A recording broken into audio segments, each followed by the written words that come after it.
90 लोग यहाँ के आदिवासी और मूल निवासी हैं, 10 लोग ही सिर्फ दूसरे विचारधारा के हैं। लेकिन नहीं, आज हम कह रहे हैं कि हम 10 लोग सिर्फ अपने पूर्वजों की विचारधारा पर चलने वाले हैं।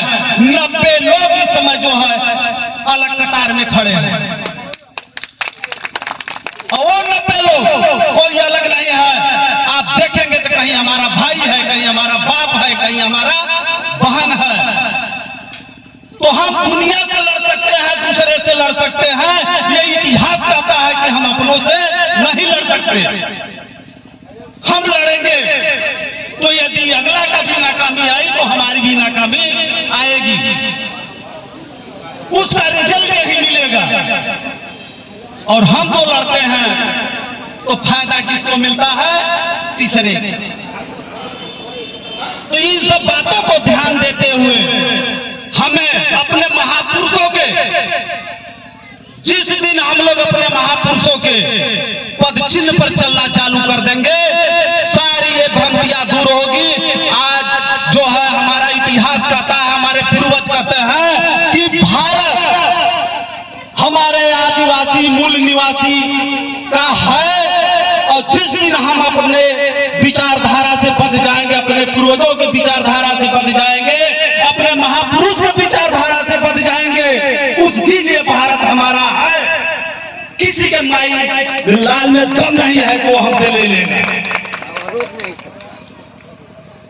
आज बता रहे हैं यही जो छत्तीसगढ़ में आजादी के इधर लोग शासन से जो है अपना हिसाब मांग रहे हैं कि इतने दिन में, जब ये भारत आदिवासियों का है, जब यहाँ बसी थे, यहाँ के मूल निवासी हैं, तो आप तो एक चौकीदार हुए, आप हमें हमारे देश का हिसाब दीजिए, इतने दिन में आपका क्या किया। लेकिन वो भी आंदोलन सिर्फ हम लोगों के नाकामी से छिड़ हो रहा है, क्योंकि हम लोगों में वो विचारधारा नहीं है कि हम लोग SC ST OBC एक जो है मंच के नीचे आ जाए, एक विचारधारा पर चले। जिस दिन हम लोग एक विचारधारा पर हो जाएंगे, उस दिन जो है हमें अपने जल जंगल जमीन पे कब्जा जो है दाखिल करके रहेंगे, किसी में हिम्मत नहीं है कि वो रोक ले। तो यार हम इस मंच के माध्यम से ये लोगों को जो है बताना चाहते हैं, ये संदेश देना चाहते हैं कि हम यहाँ जितने बैठे 85 नहीं 90 लोग हम लोग अपने भाई हैं, अपने जो है भाई है, अपने रिश्तेदार कहिए, चाहे जो भी समझ लीजिए, वो हम लोग अपने हैं। लेकिन आज हम लोगों को तमाम भागों में बांट करके रखा गया है कि यदि 90 लोगों को 90 जगह रख दिया जाए तो कितने परसेंटेज होगी हमें बता दीजिए आप लोग। लेकिन हम जिस 10% की बात करते हैं, यदि 10% के लोग एकजुटता बना लिए तो हम 90 जगह पर हैं, तो हम कमजोर हैं। हम कहने को 90% हैं, हम कहने को 85% हैं, लेकिन हम कमजोर हैं। वो जो है 10% जो है वो एकजुट है, और वो हम पे जो है काफी है। और सब लोग देख रहे हैं, उसका ये नतीजा है कि वो लोग आज इस भारत पे राज्य कर रहे हैं, हम लोग जो है आज भिखारी बन करके जो है अपने हक अधिकार के लिए भीख मांग रहे हैं, भीख मांग रहे हैं। आज जो किसी के खैरात में दिया हुआ संविधान नहीं है, हमारे पूर्वज, हमारे महापुरुष लोगों का बलिदान से हमें संविधान मिला है।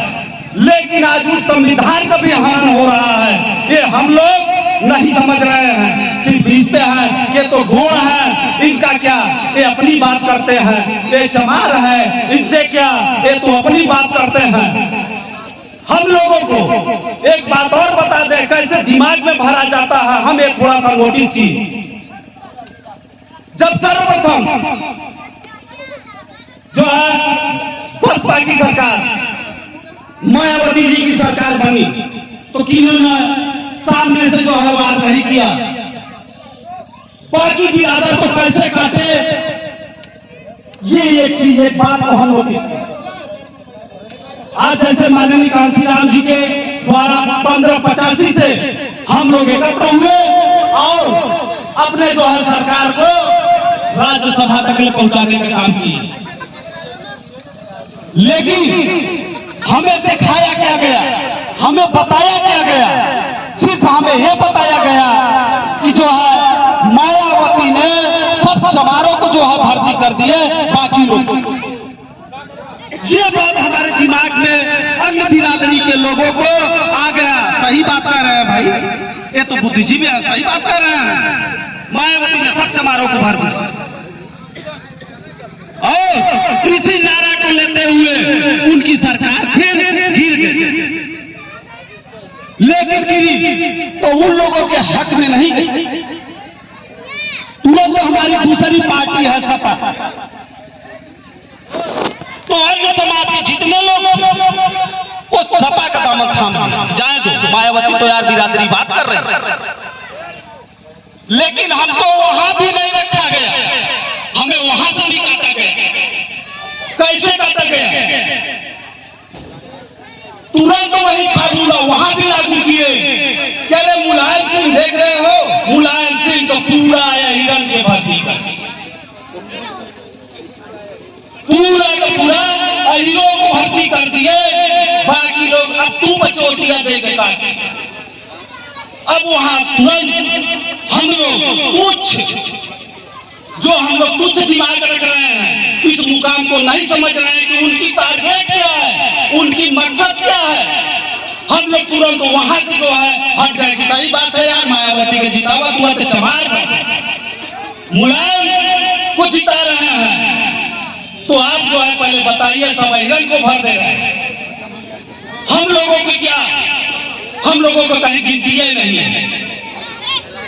फिर यहाँ ऐसा मुखौटा लगा करके ओबीसी का हम लोगों के बीच में प्रस्तुत किया गया, ऐसा मुखौटा जो कि वो ओबीसी है ही नहीं। तो आज सबका साथ, सबका विकास में आज हम सभी लोगों ने उलझ गए। तो हमें राजनीति के पे जाना नहीं है, हमें सिर्फ विचार को बता रहे हैं कि ऐसी राजनीति चल रही है, ऐसे विचार है। हम लोग यदि इन महीन विचार को यदि हम लोग नहीं पकड़ पा रहे हैं तो हम लोग पहले से गुलामी कर रहे हैं, गुलामी करेंगे और गुलामी आने वाली जनरेशन करती रहेगी। तो आज इस मंच के माध्यम से हमें बताना चाहते हैं कि हम लोगों को ऐसा जो है विचार बनाना है कि हम 85 नहीं 90 अपने भाई हैं, हमें अपनी किसी भी प्रकार की दिक्कत है, समस्या है, हम अपने में रहेंगे। तो एक भारत था हमारा और भारत हम ले लेंगे, किसी को रोकने की जरूरत नहीं है। और हम बधाई श्याम नारायण सर जी को इसी के लिए दे रहे हैं कि उन्होंने साल भर के बाद अपने माता को फिर से जीवित रखा, वो मरने नहीं दिए, फिर से जीवित रखा। यदि जिस दिन ये विचारधारा हम लोगों सबके पास आएगी तो हमें मंदिर जाना नहीं पड़ेगा, हमें किसी गुरुद्वारा जाना नहीं पड़ेगा, हमें पता चल जाएगा कि हमारा भगवान कौन है, हम किसका दिया हुआ जो है खा करके जीवित है, हम उसको अपना भगवान मानेंगे। हमें किसी जगह चढ़ावा चढ़ाने की जरूरत नहीं है। अभी सर जी ने बहुत अच्छी बात बताई, हमारे प्रादेशिक भूमन सर जी ने, कि जो है आज हमारी मातृशक्ति है या पितृशक्ति, आज पैसा होता है कहीं से आ जाए 10 साथी हो जाते हैं उसको खत्म करने के लिए, लेकिन हमारे पास इतना दिमाग नहीं है कि हम यदि पैसा को किसी भी प्रकार से पाए हैं जिसे हम बचाए कैसे, हम क्यों करें ऐसा चीज। हम ऐसा चीज क्यों करें कि जिससे जो है हमारे समाज में जो है दिक्कत आए। हम गरीब क्यों बने? हमारे बच्चे को वही पैसा हम मजदूरी कर रहे हैं, उसी में यदि हम अपने बच्चे को पढ़ा रहे हैं तो क्लियर है कि वो आगे चल करके विकास की तरफ ध्यान देगा। लेकिन हम लोग पूजा पाठ वगैरह में जो है समानता में कभी ध्यान नहीं दे रहे हैं। हर समय हम लोग बड़े और छोट में अटके पड़े हैं। यहाँ हमारे भाई, हमारे बंधु, हमारे मातृशक्ति, कोई यहाँ पर छोट नहीं है, कोई किसी को खिला नहीं रहा है। यदि ये दिन हम खिला रहे हैं तो हमारा कहीं न कहीं वो स्वार्थ है। हम स्वार्थ के लिए खिला रहे हैं। ये दिन हमारे भाई खाए रहेंगे, हमारे यहाँ जुटेंगे तो आज चुनाव में सबको जुटा करके हम बढ़िया मोटी रकम कमा करके और जो है अपना काम साथ लेंगे, निकाल लेंगे। जितना किया है उसे पता नहीं कितना गुना। यही सिर्फ चल रहा है समाज। तो हमें हर एक बात पर ध्यान दे करके और अपने समाज को आगे उठान की तरफ कैसे ले जाना है, इस पे जब से हम सभी लोगों ने इस पे जो है ध्यान नहीं देंगे तो फिर हम लोग बता रहे हैं कि एकदम नर्क में जा रहे हैं। जो कि जैसे अभी बुद्धिजीवी वर्गों ने कहते हैं मरने के बाद स्वर्ग पहुंचाते हैं। स्वर्ग इतनी अच्छी चीज होती तो वहां रिजर्वेशन नहीं होगा, वहां पहले से क्लियर हो जाता कि नहीं बस हमारे ही बस फलाने जाएंगे, यही वहां के अध्यक्ष बनेंगे, यही वहां के कोषाध्यक्ष रहेंगे। और आप लोगों को बता दें, वही बुद्धिजीवी वर्ग, वही बुद्धिजीवी लोग आज जो भी धर्मात्मा बनते हैं, अपने आप को शंकराचार्य बोलते हैं, उनको दफनाने का काम करते हैं और जो है उनको जलाने का काम नहीं करते। वहां किसी के धर्म और किसी की जो है संस्कृति को हानि नहीं होती। क्यों नहीं होती? हमारे महापुरुष दो भाग में बट करके जलाए भी गए हैं, दफनाए भी गए। शायद सभी लोगों को मालूम हो। तो हमारी क्या रूढ़ी प्रथा क्या है, हमारी परंपरा क्या है, इस पे हमें सोचना पड़ेगा। आज यदि वर्तमान के तौर पे हम लोग देखते हैं तो वर्तमान के तौर पर हम लोग खंड खंड बटे रहेंगे और जिसको मजा लेना है वो मजा लेता रहेगा। हम लोग सिर्फ गुलामी कर रहे हैं, गुलामी करते रहेंगे।